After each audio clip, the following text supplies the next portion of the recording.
안녕하세요, 아레지나입니다. 오늘 알아볼 내용은 갤럭시 버즈 플러스의 무선 품질입니다. 무선 이어폰의 무선 품질에 대해서는 이번에 제 채널에서 처음 다루는 내용인 만큼 무선 이어폰에서 끊김이 발생하는 변수들과 끊김 정도를 예측하는 법에 대해서도 자세히 설명드리겠습니다. 그 끊김 예측을 위해 블루투스 신호 강도를 비교하는 데이터를 준비했습니다. 제가 지금까지 아레지나 채널을 통해서 보여드린 여러 데이터들처럼 이 역시 아마도 제가 전 세계에서 최초로 무선 이어폰을 리뷰해서 시도하는 내용일 겁니다. 이런 무선 이어폰의 블루투스 신호 강도는 여러분들도 손쉽게 스마트폰에서 확인해 볼 수가 있어요. 그래서 스마트폰으로 블루투스 신호 강도를 보는 법도 알려드릴 예정입니다. 그럼 시작하겠습니다. 무선 이어폰의 연결성에는 이런 4가지 변수가 있습니다. 지금부터 각각의 변수에 대해 하나하나 자세히 설명드리겠습니다. 현재 무선 이어폰에 적용되는 블루투스 버전은 크게 4.2와 5.0으로 나누어집니다. 최근 출시되는 스마트폰과 무선 이어폰은 웬만하면 블루투스 5.0을 다 지원을 하고요. 블루투스 5.0이 왜 중요하냐면 이전 4.2보다 데이터 전송 속도가 최대 2배나 빨라졌어요. 최대 전송 속도를 비교해보면 블루투스 4.2는 1Mbps지만 블루투스 5.0은 2Mbps로 2배입니다. 무선 통신이 정상적으로 유지되는 찰나의 시간에 더 많은 데이터를 보낼 수 있으면 그만큼 전송이 더 잘 되겠죠. 이 블루투스 최대 속도가 지하철이나 번화가 같이 무선 전파 혼선이 심한 곳에서는 상당히 중요한 변수입니다.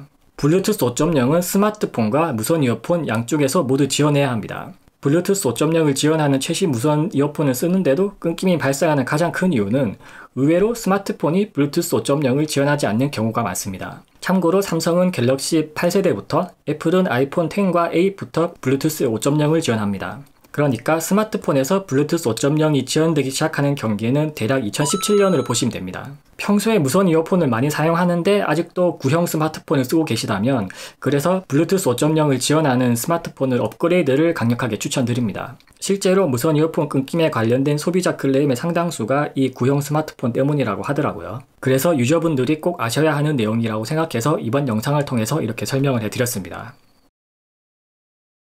그 다음 무선 이어폰 무선 품질의 중요한 변수로는 코덱 음질 설정이 있습니다. 블루투스 코덱도 mp3처럼 압축을 하기 때문에 같은 코덱이라도 비트레이트가 다 제각각입니다.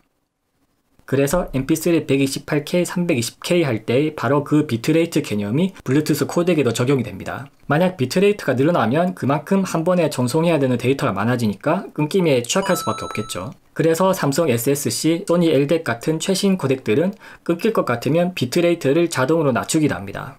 그런 일부 전용 코덱 이외엔 어느 코덱을 써도 사실 끊김은 제 경험상 비슷했고요. 제 경험상 유일하게 코덱에 따른 차이가 크게 났던 제품은 소니 WF-1000X가 있었습니다. 소니 WF-1000X는 AAC 코덱과 SBC 코덱 간의 딜레이 차이도 2배 가까이 나고 끊김도 AAC를 쓸 때가 훨씬 좋은 상당히 특이한 케이스입니다. 제가 지금까지 수십 개의 무선 이어폰을 써봤는데 이렇게 코덱에 따른 무선 품질 차이가 확연하게 나는 경우는 거의 없었어요. 만약 1000X가 SBC 코덱에서도 AAC 코덱만큼의 무선 품질을 보여줬으면 아마 그렇게까지 욕먹진 않았을 텐데 그런 특이 케이스 이외에는 일반적으로 삼성 버즈 플러스나 애플 에어팟 등 자사 스마트폰에 최적화된 전용 코덱을 탑재하는 경우가 무선 품질이 가장 좋습니다.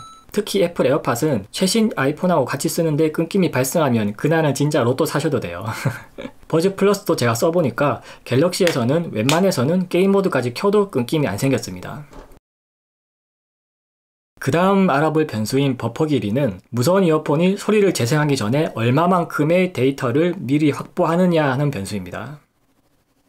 예를 들어서 버퍼가 1초로 설정되어 있다면 소리가 재생되기 전에 1초만큼의 소리 데이터가 들어올 때까지 기다렸다가 재생한다는 의미입니다. 그러면 딜레이가 무조건 1초씩 발생하지만 재생 도중에 1초 정도의 데이터가 안 들어와도 소리 끊김은 방지할 수 있겠죠. 따라서 버퍼 길이 설정에 의해서 딜레이와 끊김 사이에 반비례 관계가 형성이 됩니다. 버퍼 길이가 길어질수록 끊김이 적은 건 누구나 다 알지만 그 반비례 때문에 버퍼 길이를 무작정 늘릴 수가 없습니다. 그래도 초기 무선 이어폰들은 딜레이가 0.5초 이상 발생을 했었는데 요즘은 웬만하면 0.3에서 0.4초 수준으로 많이 좋아졌죠. 스마트폰의 운영체제 자체 딜레이와 코덱 인코딩 딜레이 등 다른 변수들을 감안하면 요즘 무선 이어폰들의 실질적인 버퍼 길이는 평균적으로 0.2초 정도밖에 되지 않습니다.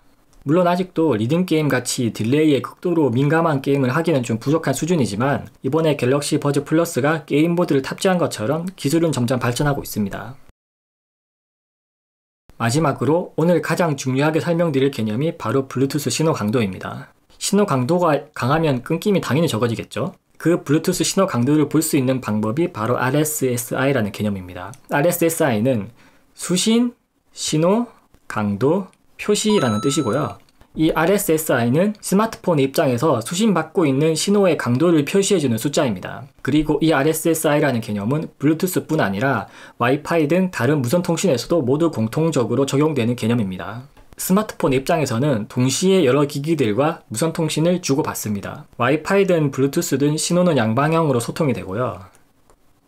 이때 스마트폰 층에서 각각의 기기들로부터 수신되는 무선 신호 강도를 알 수 있습니다. 와이파이나 블루투스의 연결 창을 보면 리스트에 상단을 올려주는 기기들이 있죠. 그 기준이 바로 무선 신호 강도, 즉 RSSI입니다. 그런데 일반적으로 우리가 볼 때는 와이파이는 안테나 몇 칸 이런 식으로만 표시가 되고 블루투스는 아예 아무런 표시도 해주지 않죠. 사실 운영체제 내부적으로는 RSSI라는 구체적인 숫자로 계산이 됩니다. 와이파이와 블루투스뿐 아니라 LTE나 5G 같은 이동통신 전파도 주변 기지국들의 RSSI를 실시간으로 판단해서 가장 전파가 강한 기지국으로 자동으로 전환됩니다. 만약 와이파이나 블루투스의 자세한 RSSI 값을 보고 싶으면 그런 RSSI를 보여주는 앱을 하나 설치해서 보면 됩니다. 그런데 아이폰의 경우에는 제가 실험해보니까 모든 앱들이 블루투스 저전력 장치만 값을 보여주고 일반 전력 장치는 RSSI 값을 보여주지 않더라고요. 그래서 저는 안드로이드에서 블루투스 일반 전력 장치도 RSSI 값을 뽑아주는 앱을 사용했습니다. 여러분들도 이렇게 보고 싶으시면 저처럼 안드로이드 스마트폰에서 블루투스 앱을 하나 설치해서 보시면 되겠습니다. 이렇게 RSSI 값을 보는 방법으로 무선 이어폰의 신호 강도를 비교해 볼 수 있습니다. 이 블루투스 RSSI 앱을 사용할 때 하나 주의할 점은 무선 이어폰은 반드시 이어폰을 귀에 착용한 상태로 보아야 합니다. 무선 이어폰이 스마트폰 바로 옆에 있을 때와 귀에 착용했을 때의 RSSI 값이 크게 차이가 나기 때문인데요. 무선 이어폰은 당연히 귀에 착용한 상태로 쓰는 거기 때문에 착용 시의 값이 정확한 무선 신호 강도입니다. 심지어는 귀에 착용한 상태로 손으로 이어폰 유닛을 가려보면 RSSI가 더 떨어지기도 하고요. 이런 식으로 조건에 따라서 무선 신호 강도가 어떻게 변하는지도 앱을 통해서 알아볼 수 있습니다. 지금 보시는 데이터는 갤럭시 S10에서 애플 에어팟 프로의 RSSI 값이 -50dBmW가 되는 거리를 기준으로 각 이어폰들의 RSSI 값을 평균했습니다. 에어팟을 귀에 착용하고 스마트폰을 손으로 들어서 보면 RSSI 값이 딱 -50dB 정도가 나옵니다. 참고로 에어팟 프로와 일반 에어팟 간에는 무선 신호 강도 차이가 거의 없었고요. 왜 에어팟을 기준으로 했냐면 전 세계 어딜 가도 단일 모델로 가장 많이 팔린 에어팟을 기준으로 삼을 수 있기 때문이에요. 그리고 보급형 제품의 신호 강도 수준도 비교할 수 있도록 보급형 무선 이어폰의 대명사인 QCY-T1도 RSSI 값을 한번 찍어봤습니다. 참고로 -50dB 이상이면 상당히 좋은 편이고 지하철이나 번화가에서도 끊김이 심하지 않은 마지노선은 -60dB 정도입니다. 이렇게 RSSI 값을 비교해보면 버즈 플러스는 기존 버즈보다 신호 강도가 약 5dB 정도 향상되었죠. 데시벨이 사실 심로고 단위이기 때문에 이 5dB 차이면 실제 전력 숫자로는 약 3배나 차이가 납니다. 실제로 기존의 버즈 1세대를 쓰다 플러스 넘어가신 분들이 연결성이 좋아졌다는 평들을 많이 하고 계시죠. 그렇게 연결성이 좋아진 이유 중 하나를 이 무선 신호 강도에서 찾을 수 있습니다.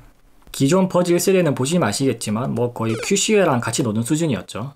물론 이렇게 RSSI 값이 더 높다고 해서 연결성이 무조건 더 좋은 건 아니에요. 실제로 에어팟 프로는 버즈 플러스보다 무선 신호 강도가 훨씬 강하지만 안드로이드에서는 제가 써보니까 되려 버즈 1세대보다 끊김이 더 심했어요. 이는 아마도 에어팟이 애플 AAC 코덱이 최적화되어 있어서 안드로이드 AAC와는 궁합이 좀 맞지 않는 그런 문제가 있지 않나 하고 추측을 할 수 있겠어요.